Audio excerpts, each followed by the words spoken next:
Welcome into the Birds of the Round Table. The Eagles' 53-man roster is set for now. There will be moves to come. They currently don't have a punter, but we are here to break it down.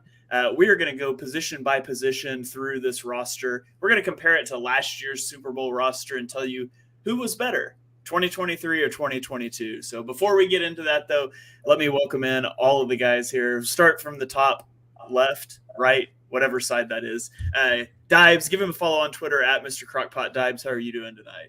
I'm doing better now. We are through the slop of the NFL preseason, man. We are just, a week and a half, something like that, away from real Eagles football, most hype Eagles season in quite some time, man. A lot to talk about tonight.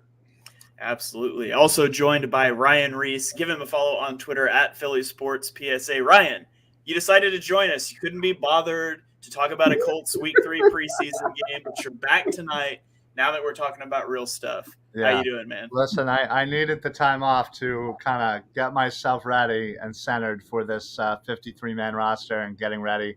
We are now 9 days away from the first regular season game on Thursday night, and then, of course, 12 from the first Eagles game. I cannot wait. Let's talk about this initial 53, and I love what Howie is about to do in the next couple of days to tweak this roster.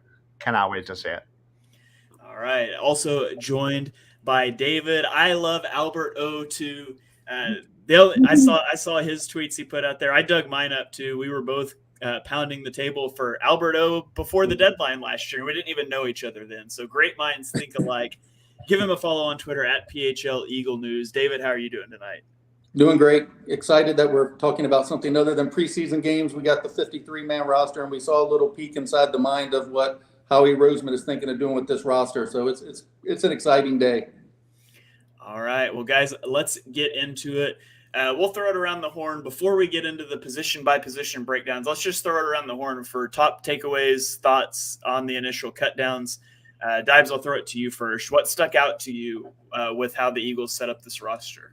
Sure. I'm all about the young guys. I love watching young guys develop.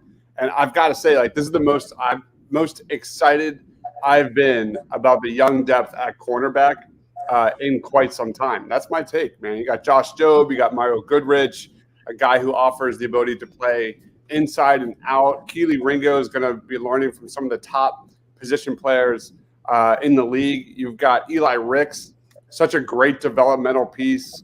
I think this guy could possibly even be our fourth best outside corner behind Slay, Bradbury, and Josh Jobe, and he's a rookie. I think the Eli Ricks potential is really fun to think about. He could even be a starter in a couple years. We'll see what happens. This guy was an elite 5-star recruit out of high school. I'm excited to kind of watch this guy's ceiling, just like we talk about Tyrese Maxey, and kind of see what this guy it truly is moving forward. But I just think the future of the Eagles secondary is so bright. And watching these kids learn behind Slay, behind Bradbury is going to be so much fun to watch. And the fact that, bonus points, we don't have to watch Josiah Scott in that defensive backfield anymore is also a plus. So that's my takeaway. All right. Ryan, how about you? What stuck out to you in these roster cutdowns? Well, yeah, I mean, there were a few positions that were a little shocking. 7 D tackles, certainly that is a lot, and I knew they would certainly going to be, most likely, getting 6 onto the roster, I would assume at maximum, but they kept a 7th. They only kept 4 wide receivers, so all that tells me is that this roster isn't done yet. They obviously released both punters. We don't have a punter, so we know we're going to need to make room for at least a punter. We're going to need to make room for a 5th wide receiver, I would assume. Potentially another linebacker, as we only kept 3. So kind of the holes that are in this initial 53 tell me what Howie is going to be looking for right now in the open market once the dust settles and we can go ahead and try and bring in some of these players that were released from their teams this offseason. All right. And I will throw it to you, David. What stuck out to you here in the initial cutdowns? Basically, everything they just stated. The most impressive to me was the way that he protected the assets there in the defensive backfield. I think a lot of people were worried a couple of them would slip through, but he isn't allowing that. I think also you got to see how he's utilizing the entire what he calls a 69-man roster. He's using that practice squad like he did Britton Covey last year, how he put him on the practice squad, pulled him up for a few weeks, and then when injuries or whatever happens throughout the season, he can bring him up and he can become a member of the 53-man roster. And a couple of the other guys he let go, like Morrow, they are vested vets, so they walk away, but it's a handshake and a wink, and he's going to be right back on the team probably in 24 to 48 hours. So those are my biggest takeaways from it. All right. Yeah. I was glad. I echo what Allison's saying here. I was glad to see Ricks and Goodrich on the roster. I didn't think there was ever any doubt about Ringo and Joe, but glad those guys are there. Obviously, the Eagles only have 4 wide receivers right now. They do not have a punter, and they have 3 linebackers. So I'm going to step into the future and tell you what's about to happen, in my opinion. I think you're going to get Contavious Street is probably going to go to the practice squad. It's easier to get guys onto the practice squad now that teams have their full 53-man rosters. It's a little easier to slip those guys in. So I think he probably goes there. I think they're probably going to like IR Morrow Ajomo for 4 games, and that lets you get Nicholas Morrow. They'll probably try to get Britton Covey back as wide receiver 5. They've got to go get a punter, but there's still some moves to be made. We heard they were shopping Derek Barnett, and obviously nothing happened there. And to be honest, I hope nothing does happen. Like, I would rather have Derek Barnett on this team than a 5th-round pick or something like that, as much as I'm going to get frustrated by his roughing the passer call in week 2 before he has a sack on the season. But I like how the roster looks. I was pretty excited about it, but I was most excited about Grant Calcaterra. That's the 3rd guy. He's going to go to the practice squad too. So that's your punter, wide receiver 5. Nicholas Morrow is coming back. Book it. What are your guys' quick thoughts on Contavious Street? Because the Eagles are definitely all in on this dude, maybe more so than I think a lot of the fans, at least. I think Contavious Street kind of gives you a glimpse of what we're going to see from Sean Desai. Like, he's got some versatility. He can play inside. He can play outside. My first thought in this discussion is like Jalen Carter. Could we see some snaps from Carter at the edge in different situations as well? I'm really intrigued at how this defensive line rotation is going to play out. Agreed. Thoughts on Contavious Street? Yeah. No, all right. Yeah. No, I agree with your assessment. I think the Eagles really do like this kid, and yeah, for the fans, I think they just really haven't seen a lot of him. The D tackle room as it is a pretty sexy room. So he's obviously going to get lost in the shuffle with some of the bigger names, whether it be some of the vets or some of the young kids. So I like him as a developmental D tackle that once Cox and a few of them are gone from the line.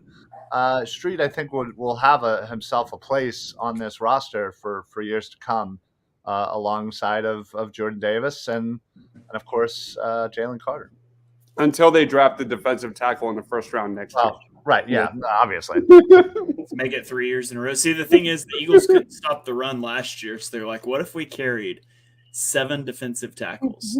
But, I mean, you look at their defensive tackles even, like Jalen Carter's 22, Jordan Davis 23, Ajomo is 22, Marlon Tuipulotu is 24, Milton Williams is 24. Yep. It's not like they've got a lot of guys aging out. Obviously, Fletcher Cox is about to be gone, but I'm surprised that they have so much. And Contavious Street's 27. Like, I was surprised. He was the guy that surprised me making the roster, to be honest. Mm-hmm.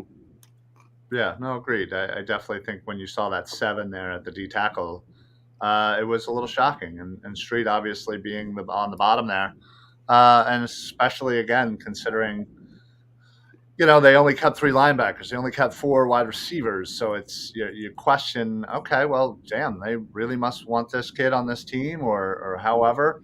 But as you said, they're going to need to make some moves. So he's most likely going to be one of the first guys to kind of get dropped. But the way Howie does it, he does it kind of after the fact and people are already, figuring out and finalizing stuff, and Howie's still tinkering. So, he kind of gets away with being a little sneaky with some of these moves sometimes. Yeah.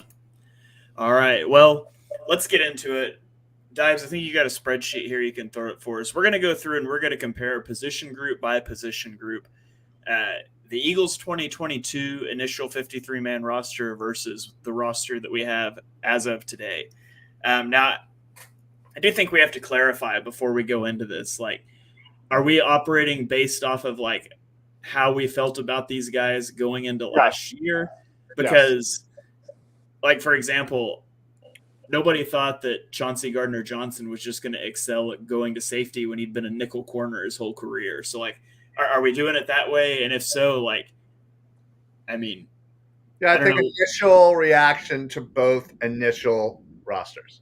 Yeah, because I look at quarterback, and I mean, like, obviously we know what Jalen Hurts is now, and we didn't last year, and so you'd have to put it on this year's quarterback if you're looking at it that way. But the backup situation was much, much better in 2022. So I don't know which way we go with quarterback here. I will not allow any Tanner McKee slander. No, I fully agree. Marcus Mariota needs to show me something, and he has not. But I am pretty high on McKee, but Gardner Minshew was a very good backup quarterback. I would definitely I'll let you guys decide, then I'll make my decision. I almost feel like we have to use the knowledge we gained in 2022, and just say the Eagles were better at quarterback last year than they are this year in terms of like the depth on the roster. I'm okay with that. I think they're better this year. I don't even think it's debatable. Last year, there were people who were thinking that we weren't even going to keep Jalen Hurts as this QB1. They were trying to get two other quarterbacks most of the offseason. And this year, we're starting a guy who was just was in the race for the MVP. So I don't know. My initial response is, going into this season, I know we have a quarterback who's top 3-4 in the league. Last year, I didn't know what we were going to get. So I think the quarterback is much improved. And Minshew, he went 1-1 last year. He was good, but I mean, he couldn't beat the Saints either. I mean, Mariota, he's okay, and he probably will be a lot better if he has to come into the game. And I also like the fact that we have Tanner McKee, and it could end up being a big dividend down the road, just because he could end up being the cheap backup they've been seeking for the next 3 seasons going forward, and they wouldn't have to use 3 roster spots on a quarterback going next year if McKee is the guy who can be the backup, and then they can put another developmental quarterback on the practice squad. So in my opinion, it's much better this year. Yeah, you look back at 2022, like that was like the entire premise of the Eagles season. Like, get more data on Jalen Hurts as a starting quarterback and figure out what to do after that season. And yeah, I mean, that's a totally different conversation right now. See, I guess I was thinking a little more from the perspective of like, would I rather have Jalen Hurts and Gardner Minshew for this year, or would I rather have Jalen Hurts, Marcus Mariota, and Tanner McKee for this year? Like, if we're taking into account like how I felt going into 2022, I definitely feel better about this year. So I guess we just kind of have to decide what exactly we want the exercise to be honest. I would take this year's on both accounts. How I initially felt, and I just like these 3 guys better. I like the developmental piece of Tanner McKee. Yeah, no, I think the initial thought on all of this is we feel about 1 billion times better about our starting quarterback, Jalen Hurts, which is more important than about a backup. Let's not get overblown here in Philadelphia about a backup quarterback. Yes, Marcus Mariota has not looked great, but again, it's a backup quarterback. We know what we have in Jalen Hurts now. We saw the man do things that we haven't seen at the quarterback position in a long time. He is a top quarterback in the league, and we know that now. So regardless of, you could have the 4 of us as the backup quarterbacks behind Jalen Hurts, and I'd still feel 1 billion times better than I did going into last year after the initial 53. Yeah. All right. Winner 2023. Yep. I'm good with it. All right. Well, let's move on to running back then, where we pit this year's grouping of Kenny Gainwell, Rashad Penny, Boston Scott, and DeAndre Swift against last year's group of Kenneth Gainwell, Miles Sanders, and Boston Scott. Ryan, what do you think here? This is an easy 23. Listen, I think we were all pretty skeptical about Miles Sanders heading into this year. He really hadn't put it all together. He didn't, the year before, he didn't score a touchdown. There were a lot of things about Miles Sanders heading into this last year of his contract.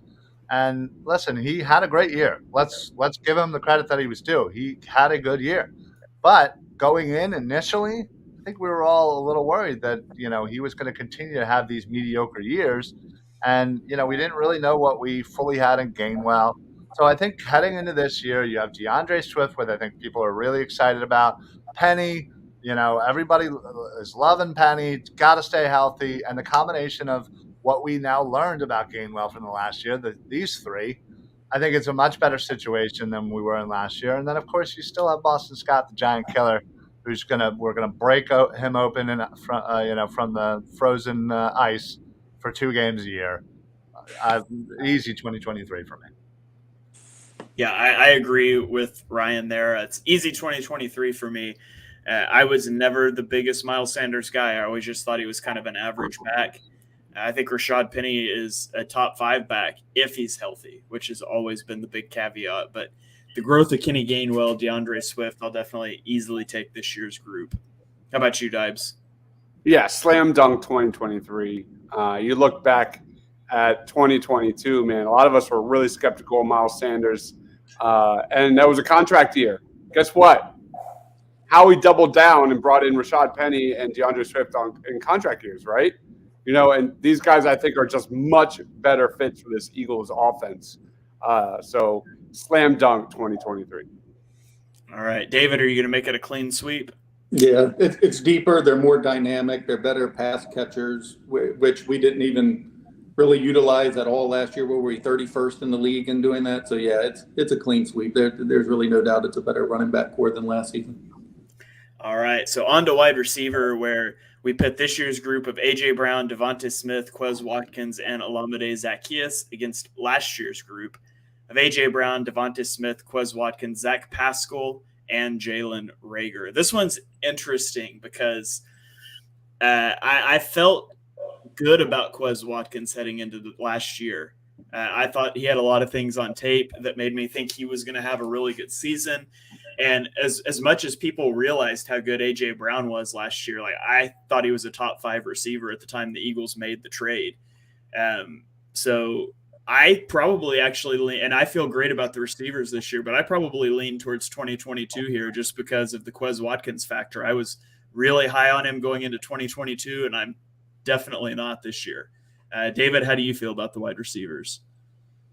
Out of ignorance, I'm picking the 2023 because I really did not know that A.J. Brown was going to do the things he was going to do last year. I was excited when we got him, and I obviously had seen him play, but I had no idea the connection him and Hurts were going to have all season long. And it's just so impressive to me that just elevates my expectations going into this season. And Devontae, too. I mean, he showed that he's a number 1 receiver, just like A.J. Brown on the opposite side. I'm not quite as down on Quez as you are. I think he was hurt, and I think he tried to hide it and play through it, and I think it really hindered him throughout the season. And I know he's going to get bashed because of the drops, especially the one in the Super Bowl.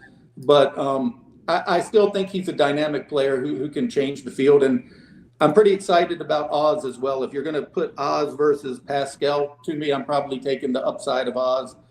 Pascal played his role beautifully. He was the enforcer. He was, the run block guy. What did he get, 18 catches or something last year, somewhere around there. But I would take the upside of what Oz has put on tape with Atlanta more than what Pascal had with the Colts. All right. Ryan, do you agree with David? Which group do you like better? This one's tough, honestly. You look at it because, again, you still have 3 players that were on both. And you would say that right now you feel much better, I think, at least anyway, about A.J. Brown. You feel much better about Devonta Smith. You feel worse about Quez. You could go either way about Oz versus, Pascal. I think I was maybe a little bit more excited about Pascal.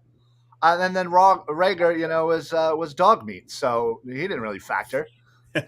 So I don't know. I think the additional good feeling I have in Brown and Smith outweigh the Quez Watkins negativity that's coming in this year.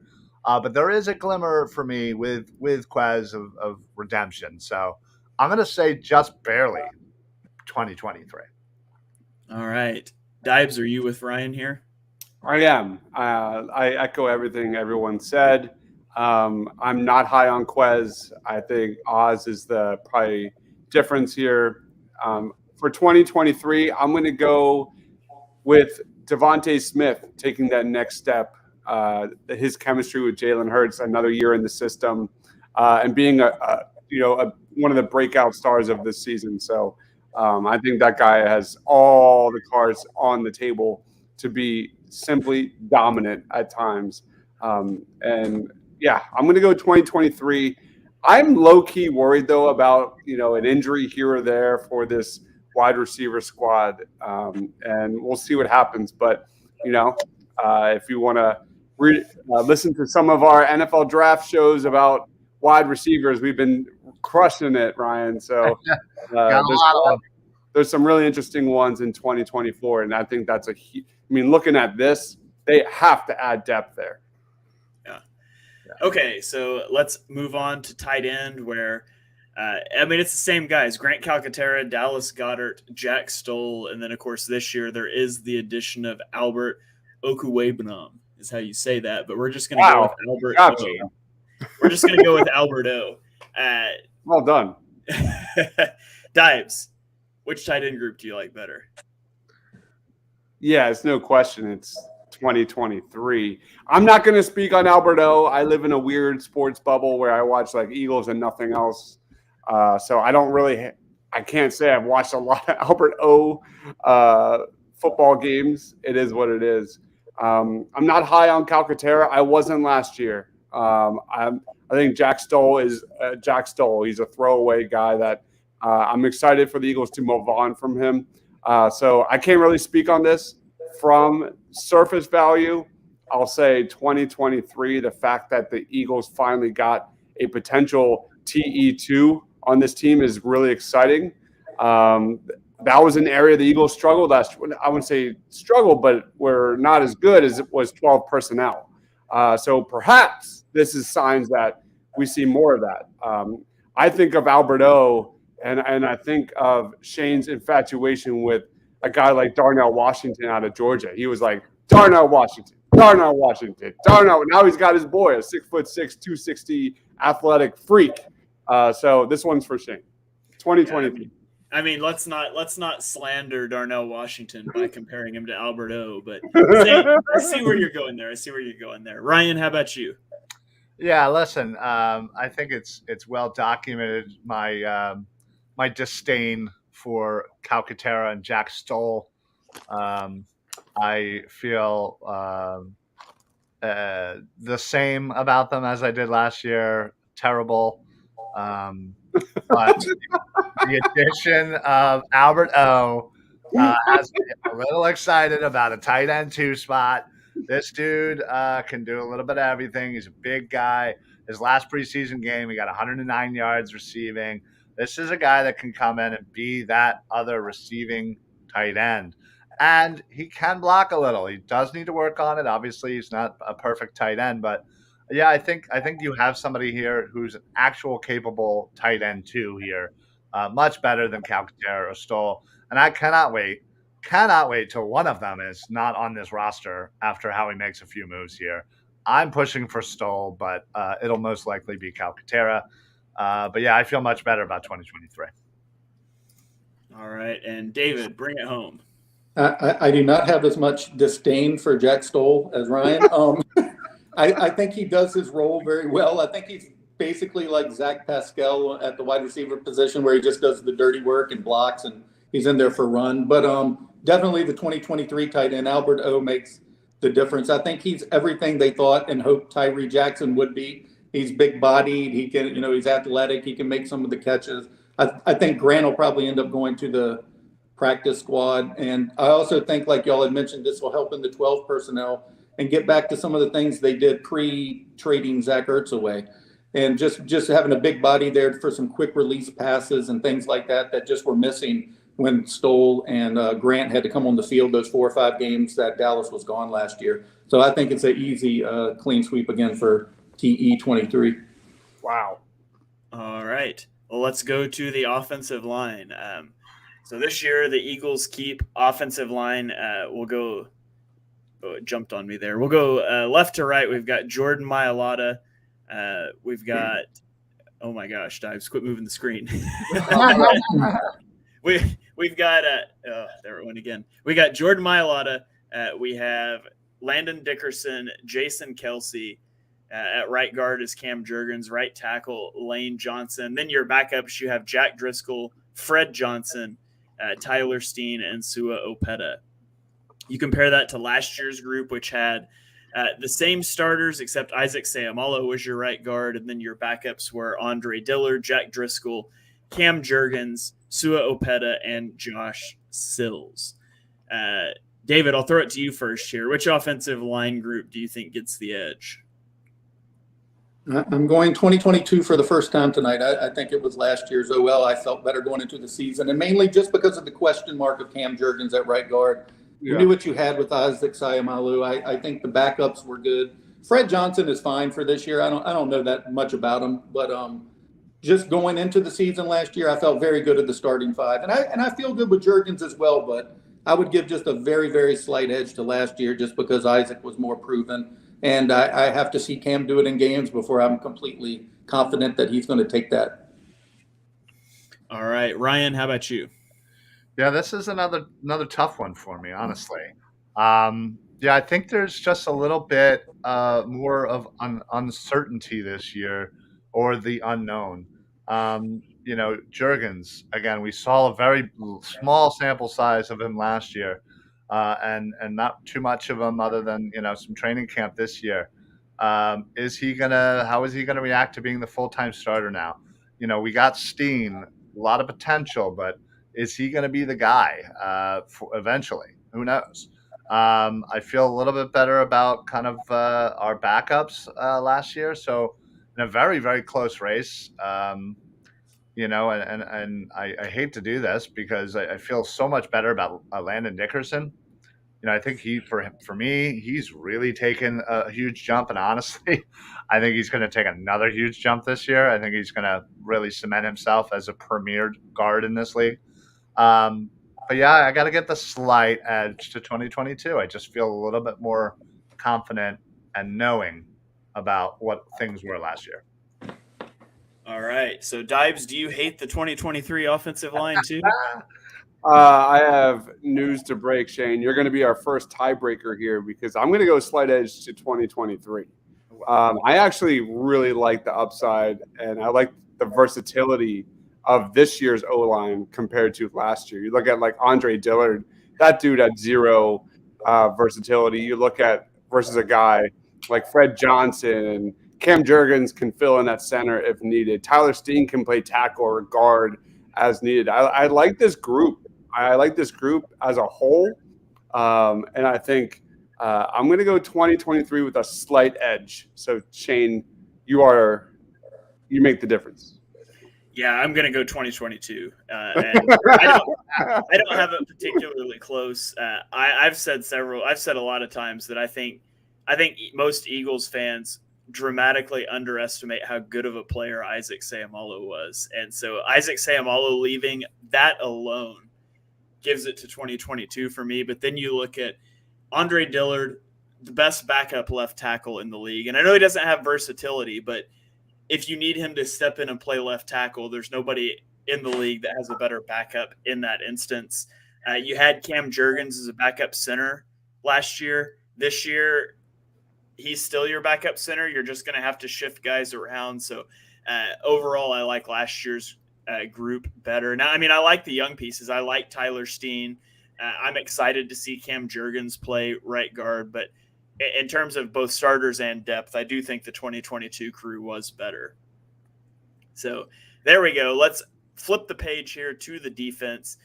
Let's talk defensive line. Do we want to do it like the whole defensive line group, or like edge and defensive tackle? Just do the whole D line group since we've got it here together.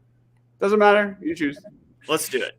So last year we have Derek Barnett, Fletcher Cox, Jordan Davis, Brandon Graham, Javon Hargrave, Taron Jackson, Josh Sweat, Marlon Tuipulotu, and Milton Williams. This year it is Derek Barnett. They add Jalen Carter, Fletcher Cox, Jordan Davis, Brandon Graham, Moro Ajomo, Contavious Street, Josh Sweat, Marlon Tuipulotu, and Milton Williams. Ryan, I'll throw it to you first here. Which defensive line group is better? I'm going to go this year. I feel while this year there may be some uncertainty in some players, we certainly want to see what we're going to get from Jordan Davis. We want to see what we're going to get from Jalen Carter. But, everything that we've been seeing from Jalen Carter so far, aka the baby rhino, is that he is going to be the next coming of, the greatest D tackle ever. So I'm feeling more confident the more I see from him. And honestly, I really do like our depth, especially obviously at D tackle. I feel like they could just kind of just roll out these big boys and just, keep everybody super fresh. I had some kind of question marks, I guess, last year with Brandon Graham and, his uncertainty with coming off the injury. Sweat didn't, always was kind of right there, never taking that full step forward. So I'm going to go with 2023 on this one. All right. Dibes, I don't even need to ask. Actually, it's hard for me to vote against a team that had 15 more sacks than the second best team in the NFL last year. They broke so many records. Like Ryan said, what's the trade-off between a Hargrave and a Jalen Carter? Right. You look at, the potential upside of a Nolan Smith and a second-year Jordan Davis, clogging those holes, opening up more lanes for guys on the edge. In his second year, getting more snaps, more kind of acclimated to the NFL. It's hard for me, though, to say 2023 just for the fact that last year was so freaking special. Everything just kind of fell together. And listen, I think the Eagles are going to be a top 5 pass rushing team in the league this year. But this is one area where I'm not going to drink the Kool-Aid. I'm going to say 2022 is better. Wow, that surprises me going against your boy Jalen Carter. Let's mark that's 33-50.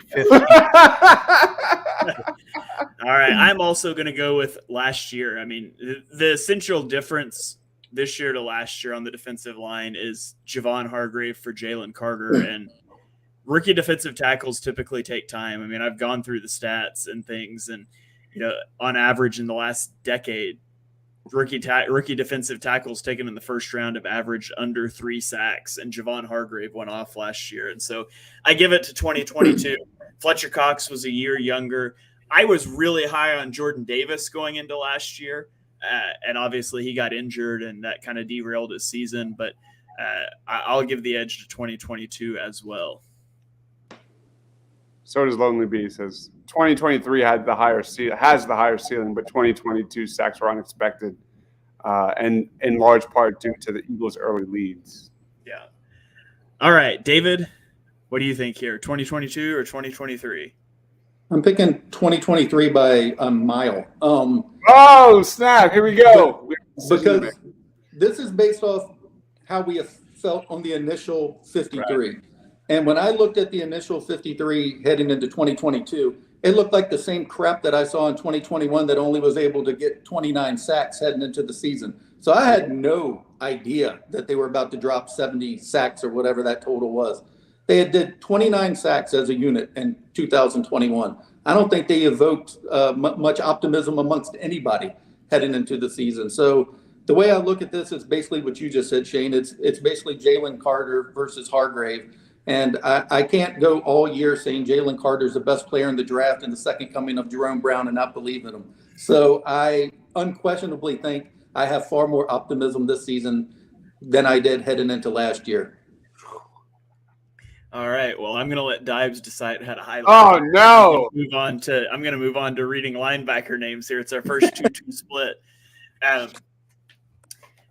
All right, do 2023. I'll flip my vote here to break a tie. So let's go to our linebackers. This year it is we could get flamed for that. I'm just saying we could get flamed. It is Zach Cunningham, Nakobe Dean, Christian Ellis, Patrick Johnson, Hassan Reddick, and Nolan Smith. Last year was Sean Bradley, Nakobe Dean, TJ Edwards, Kyron Johnson, Patrick Johnson, Hassan Reddick, Kazir White, and Davion Taylor. I'm going to go 2022 here. And part of that is I have a hard time considering Hassan Reddick and Nolan Smith to be linebackers. But I thought that going into last year, I thought TJ Edwards was a solid player, that he's going to get 100 tackles and kind of be solid in the middle of your defense. And I was really excited about Kazir White. Now, Kazir White didn't turn out to be what I hoped he would be.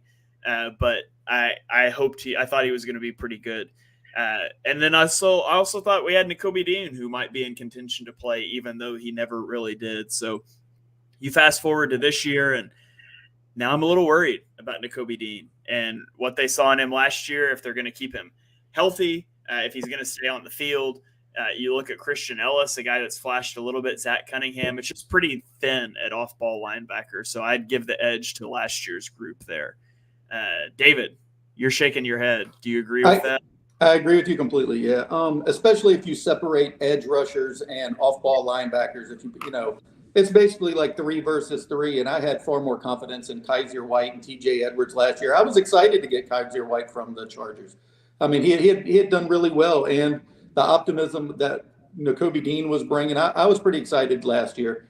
This year, it looks like we have a couple guys and some hope with Nakobe Dean. I mean, I like Cunningham; he's fine. Ellis, you might have something, but I don't have the same optimism as I did last year.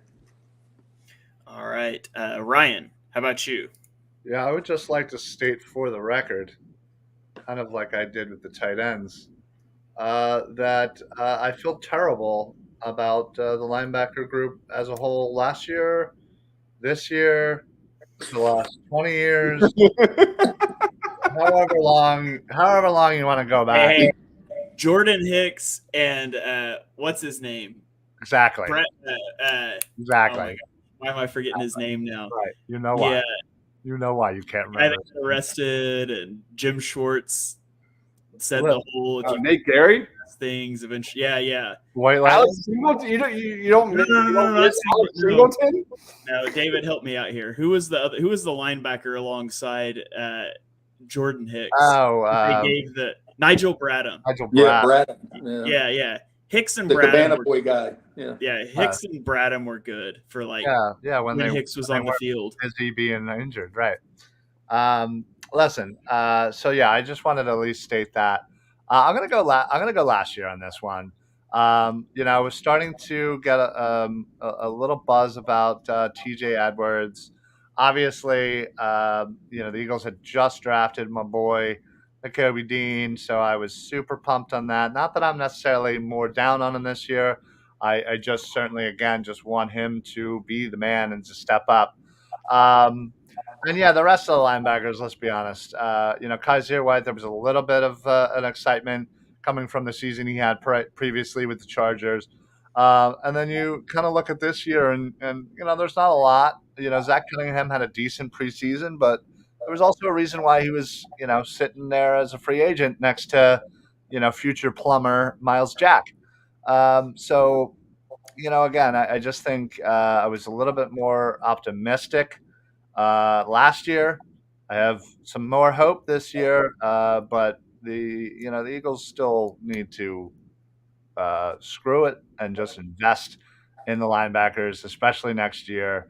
Jeremiah Trotter Jr., 2024. Let's go. All right, Dives, how about you? I don't know, but man, the Phillies have been mashing the last 2 innings here. It's been nuts, man. Home run after home run. 11. Oh, God. All right, yeah, it's 2022. I was weirdly excited about last year's linebackers. I was a big TJ Edwards guy. He was like my breakout candidate of 2022, just like Nakobe Dean is. in 2023. Like you guys said, I can't really add on more to Kaiser White. I was a big fan of that signing. A lot of question marks here. Curious what Zach Cunningham does in 2023. I think he could low-key have a big role in this defense that we don't talk about enough. Obviously a new addition, but I don't know. We'll see. But for me, it's got to be 2022. TJ Edwards, there were times last year when that dude was arguably an MVP of the Eagles defense. And I don't know. I was actually – I had more of a vibe of he was more of a sure thing than Nakobe Dean at that point. So I'll go 2022. All right. Let's go to defensive backs then. Okay, I do think we need to split defensive backs into corners and safeties. Okay. So let's go corners first. Last year's cornerback roster was you have to zoom out just a little bit here, but it was Darius Slay, James Bradbury. No, wait, was Bradbury on the? Yeah, he was on the initial 53. Yeah. Darius Slay, James Bradbury, Avonte Maddox, Zach McPherson, and Josh Jobe. I think that's the only 5. This year it is those same guys minus Zach McPherson, and they've added Keely Ringo, Eli Ricks, and Mario Goodrich. I don't remember who went first last time, but David, we'll say you're at first this time. This year by a mile again. I think they may have had Josiah Scott on last year's initial. I can't quite remember, but 5 just seems low in my head. But Slay, Bradbury, Maddox are the same. So you're going, and so is Job. So it's Zach McPherson and Josiah Scott versus Keely, Ricks, Goodrich. I mean, it's not even a fair battle to me. I'm glad that they gambled on the youth.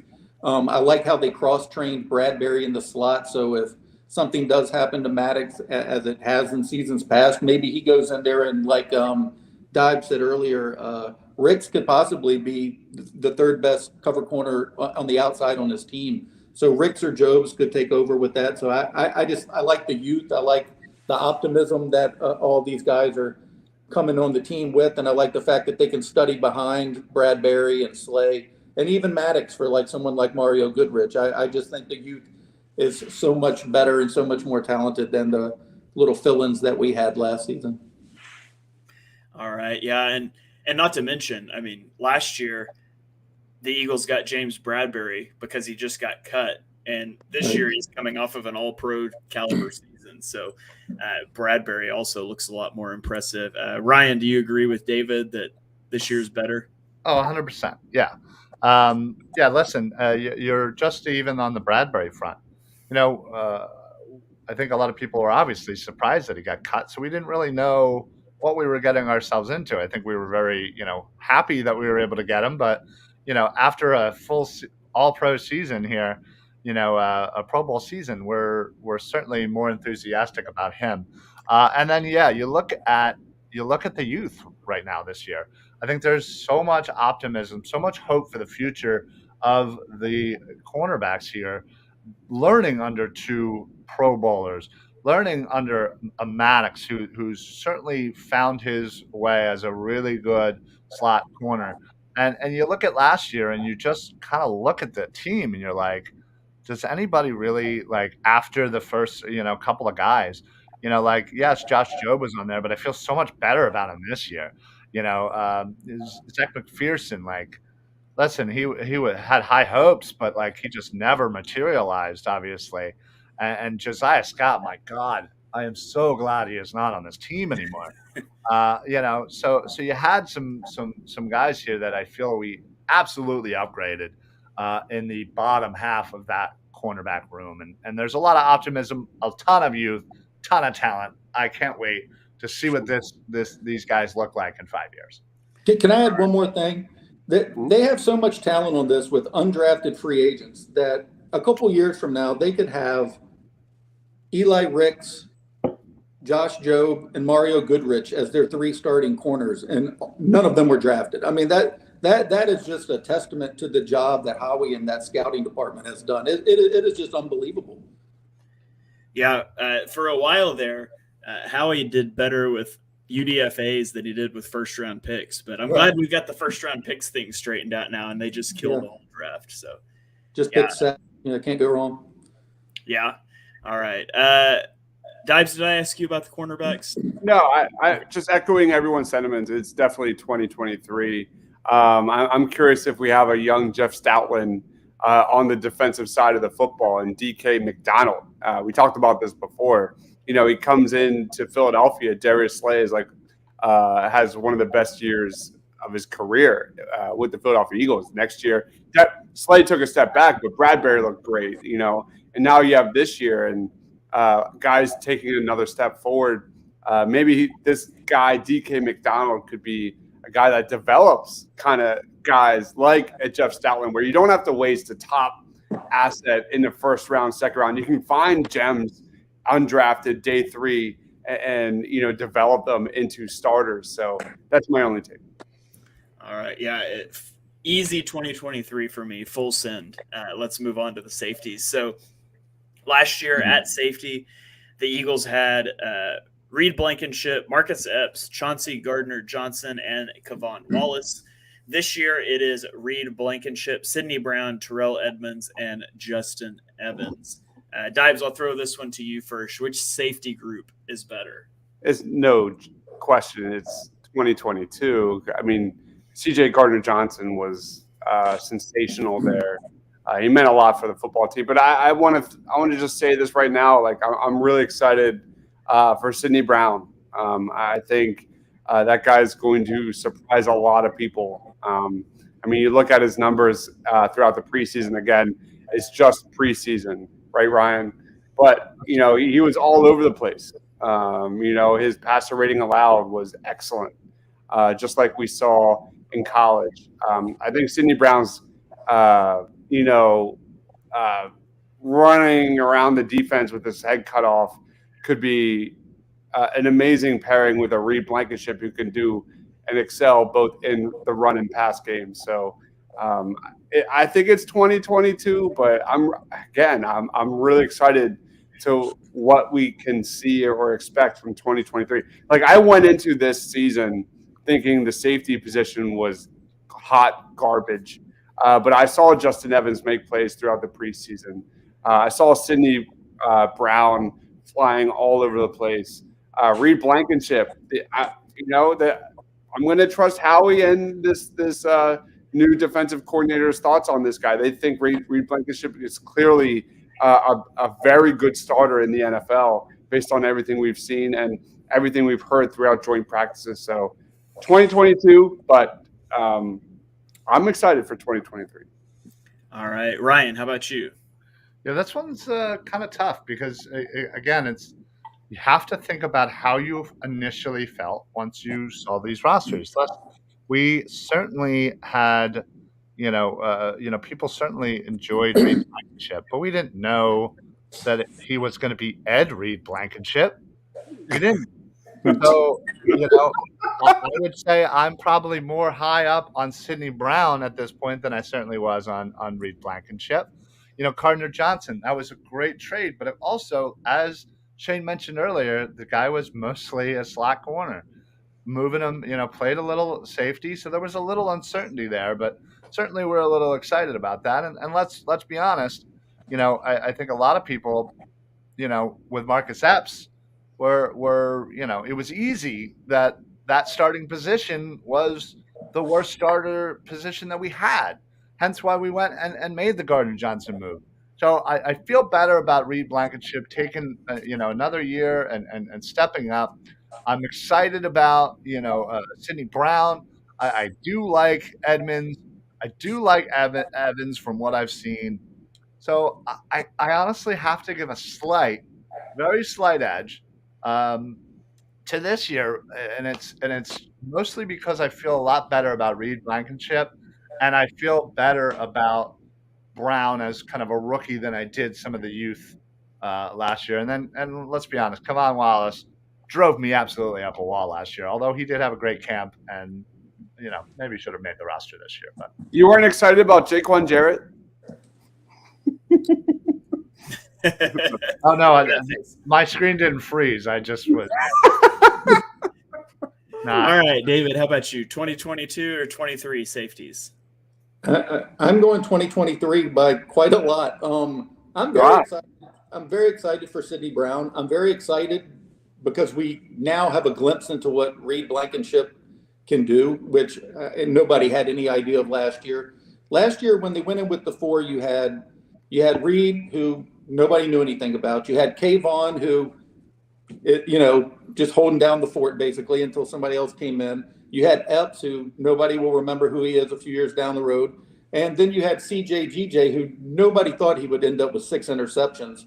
Nobody thought he'd end up the way he did. And I'm not so sure that he wasn't a product of the system. I mean, it's one of the first games he goes out, Reed Blankenship comes in and he picks off none other than Hall of Famer Aaron Rodgers playing his same spot. So I'm more confident in the duo of Sidney Brown and Reed Blankenship than I was any duo of 2022. So it's pretty easy 2023 for me. Yeah. One comment that came in here asking about, do you think Kayvon will be signed to the practice squad? He will not be back with the Eagles. I saw on Twitter earlier that he's already received interest from other teams and he's not coming back to Philly. So Good for him. Kayvon won't be back. He'll be somewhere else. My screen didn't freeze. All right.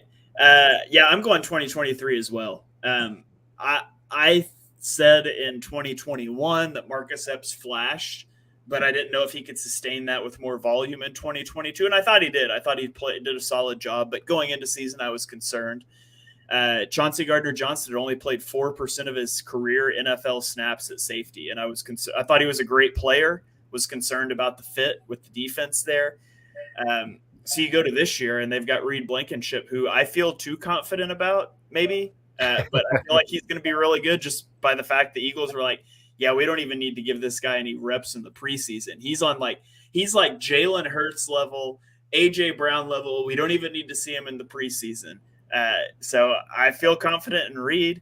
I loved Sidney Brown in the draft. I think Terrell Edmonds is solid. Justin Evans, I don't like as much, but I know he looked well in camp. So I actually do think safety is a lot better this year. And I didn't think I would be saying that, but as I've thought about it more, I agree with all that. My God, the Phillies hit another home run. Good Lord. All right, let's get special teams. It's the same, except the Eagles don't have Aaron Sipos this year, and that makes it better, right? You don't have Aaron. You can let Jake Elliott punt, and you're better. Is that where we're pretty much at on this? I think we got to go this year just because the potential, honestly, the potential of anybody being better than Sipos. Like, come on, all you got to do is punt the ball 40 yards. It's not that hard. Good Lord. I expect next week Ryan to show us a video of him punting a football 40 yards on this podcast. I had a take that I remember all last season where special teams doesn't matter. It doesn't matter. And I me being as stubborn as hell. I said that week after week after week. That special teams from the Eagles put that to the test. I remember getting so much shit from that. I think I agree with Ryan. Anything's better. All right, David. Whoever Jake Elliott wants to hold for his field goal attempts is good for me. He can pick whoever he wants. Yeah. All right. Well, I'll make it unanimous. We'll go 2023 just because Sipos is gone. So that's great. For now. Until they bring Ty Zettner back. Yeah. No, that's not happening. All right. Well, that will wrap this up. Dives, you want to zoom this out and we can see where we came down on I think we ended up a lot more on the So 2023 we said is better at QB, running back, wide receiver, tight end, defensive line, cornerback, safety, and special teams. 2022 got the edge on O-line and linebacker only. So there you have it. Eagles 17-0, or 20-0, winning the Super Bowl, right, Ryan? That's insane. Yeah, no, I think a lot of this obviously is due to much of the success that we had last year. I think going into 2022, I don't think anybody here could have predicted we'd go as far as we did. We'd have the record we did. We'd dominate as much as we did in the NFC. So I think you have to factor that into kind of how we're feeling about this year, and it obviously shows here that we're feeling ourselves about this upcoming season, and we're just going to continue and dominate the NFC and get it to another Super Bowl, and this time we're going to take care of business. 31st. 30. To the question, 31st is the answer to the question. Just He's the 31st best punter. Yeah, I was going. Yes. What? I said worst if. This is exciting stuff because, like, when you look at the current roster, all the Alabama players out of, the offense and defense, all the Georgia players, offense and defense, you've got 3 picks in the top 2 rounds next year. The Eagles are building this the right way. They're doing it through the draft. And what's more exciting than that? Like, this is why we're so excited for 2023, but more so what the championship window looks like moving forward. It's truly exciting stuff. And, if Jalen Carter hits and if Nolan Smith hits, it's crazy, man. The upside in the ceiling is outrageous. It's outrageous. Yeah, absolutely. So, and that's a good point by Ryan that last year has influenced our view of a lot of these guys. So I guess you get that dragging effect a little bit. It lags behind a little bit when you do something like this. So, all right. Well, that's going to about wrap this episode up. We'll throw it around here for any final thoughts or anything that's coming out that you want to plug. So, David, I'll throw it to you first here. Any final thoughts about this exercise? Anything you want to plug? The floor is yours. No, I love the exercise. I think it does speak to what Ryan said, just the optimism heading into the season. But also, I think it speaks to how much improved the roster is. Because if you look at the 21 roster, they went into a playoff game, but that roster had a lot of problems with it. It was very flawed in many ways. And in 22, they started building upon it. And this year, it got better. Now, I'm not saying that they're going to be able to recreate the magic that happened throughout the season and have the same record and go as far in the playoffs or get to a Super Bowl, but just the talent on the roster is that much more improved. And as far as plugging anything, you can go to phillycovercorner.com. We have our annual win projection model up there. But other than that, that's it. So I'm just excited to get to the season and start proving everything that we've said all night long to get them to prove us all correct. All right. Ryan, I'll throw it to you. What do you got going on? Any final thoughts? The floor is yours. Well, I'd just like to announce that I am going to be, spending the next couple of days stretching out my punting leg. As I will be, filming something for you to get a 40-yard punt because it's totally going to happen. You guys all can follow me here on Twitter, X, whatever, at Philly Sports PSA. Facebook, YouTube, search Philly Sports Alliance. We're coming to you with daily shows, not only from our network, but from Edge of Philly Sports. Throughout the week, Football Smack Talk show I do on Mondays at 6. Then me and Dibes do our NFL draft college weekly show where we break down the week's upcoming college football games, players that we like, players that we want the Eagles to look at and target. So it's a really quick, like fast and furious hitter about the NFL prospects in college football game. Tuesdays, obviously, you got here. Wednesdays, party on broad. There's just so much stuff. Honestly, you're probably sick on my face, but too bad. I'm going to be here. All right. Yeah.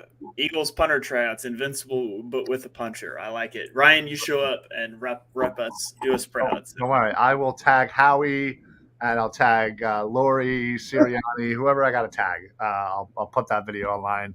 40-yard punt. Easy, baby. All right. Dibes, floor's yours. Final thoughts, stuff you want to plug? Final thoughts, man. This is the beginning. The grind of football season is so crazy, man.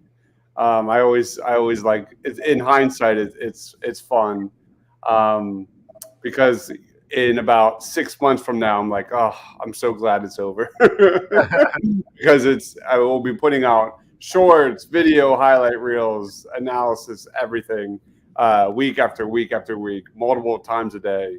It's going to be a lot of fun. Even more so this year. I've never done an NFL draft college football weekly show, but that started the last 2 weeks with my man Ryan down there and my man over there, Shane for BGN Radio. So we're doing 2 college football shows a week here. So it's going to be all football all the time. And to be honest, like, does anybody really give a shit about the Sixers? No. They're the most depressing team ever. So it'll be all football all the time for the foreseeable future because I don't give a damn about the Sixers right now. I don't know how I'm even going to get into that team at this point. They're just so depressing. So for me, we do shows Monday nights, and then we do a BGN radio show that premieres Wednesday evenings. So breaking down top matchups to watch, top Eagles draft targets, best games. We're doing one right after this.